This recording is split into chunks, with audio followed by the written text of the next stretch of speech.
Bismillahirrahmanirrahim. Assalamualaikum warahmatullahi wabarakatuh dan salam sejahtera.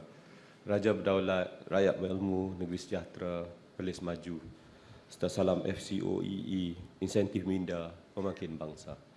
Alhamdulillah, saya bersyukur kehadrat Allah Azza wa Jalla kerana dengan limpah kurnia dan inayahnya jua maka dapatlah kita bersama-sama pada petang yang sungguh indah lagi berbahagia ni.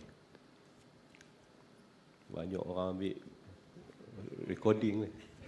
First time saya orang ambil ramai macam ni. Tadi bimbang lah tengok Datuk Kamaluddin Fatin bubuh ayak. Takut panjang. saya punya ucapan tak ada ayak tak panjang kot. Pertama sekali tahniah kepada FCOEE yang diterajui oleh Profesor Emeritus Datuk Dr. Kamaluddin Hussein atas usaha yang cemerlang dalam menjayakan geran-geran penyelidikan seterusnya membawa kepada pertemuan kita di simposium ini. Seterusnya saya ingin mengalu-alukan kehadiran Yang Amat Berhormat, Divli Kehormat serta semua yang sudi melapangkan masa. Hadirin sekalian, menelusuri zaman hidup kita menerima banyak perubahan dan kepesatan maklumat. Ilmu semakin mudah dipelajari dan semakin banyak kita dapat perolehi. Hanya di hujung jari.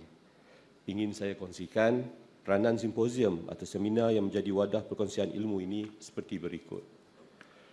Pertama, proses melakukan perubahan tidak hadir dengan hanya satu fasa. Ada ketika perubahan datang dengan kaedah percubaan dan kesilapan. Ada ketika proses itu perlu bermula dengan kajian masalah dan keperluan agar pelaksanaan dapat dibuat dengan kos efektif. Saya percaya kedua-duanya mempunyai impak dalam membentuk kehidupan kita serta masyarakat. Kedua, saya difahamkan geran-geran penyelidikan FCOEE ini bertujuan bagi membina data berkualiti yang tertumpu kepada masyarakat dan situasi di negeri Perlis. Saya telah menerima tajuk-tajuk penyelidikan pakar-pakar yang kita ketahui hadir daripada KUIP, UNIMAP dan IPG Perlis. Saya menyokong penuh agar usaha baik ini dapat diteruskan dan semakin banyak perkongsian dapatan dapat dibuat. Dan akhir sekali ketiga, dapatan ini wajar dimanfaatkan sebaiknya melalui tindakan intervensi dan langkah pembetulan. Rancangan tindakan ini tidak terhad kepada organisasi pendidikan saja, tapi turut menjadi kemestian kepada agensi-agensi lain yang terlibat terus dengan masyarakat. Hadirin sekalian, semoga perkongsian simposium hari ini mendapat perhatian semua pihak. Besar harapan saya agar penyelidikan ini dapat dikembangkan lagi untuk meneroka segenap masyarakat dan isu-isu pendidikan. Semoga hasil-hasil penyelidikan ini dapat menjurus kepada kelangsungan inisiatif berimpak kepada pembangunan masyarakat. Kepada pembangunan masyarakat Perlis, khususnya dalam pendidikan dan golongan asnaf. Hadirin sekalian, mari kita sekalian tahniah ucapkan sekali lagi kepada para penyelidik dan jawatankuasa FCOEE atas usaha dan kerjasama dalam menjayakan geran penyelidikan dan penganjuran simposium ini. Dan saya juga mengalu-alukan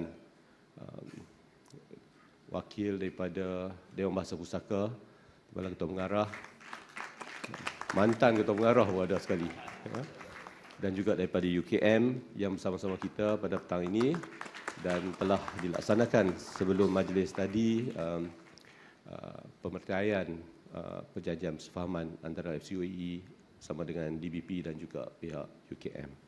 Saya dengan ini merasmikan majlis penutupan simposium penyelidikan eksklusif era digitalisasi SPEED, seterusnya melancarkan geran penyelidikan fasa 2 Faizuddin Center of Educational Excellence bagi tahun 2023. Wabillahi taufiq hidayah. Assalamualaikum warahmatullahi wabarakatuh. Terima kasih.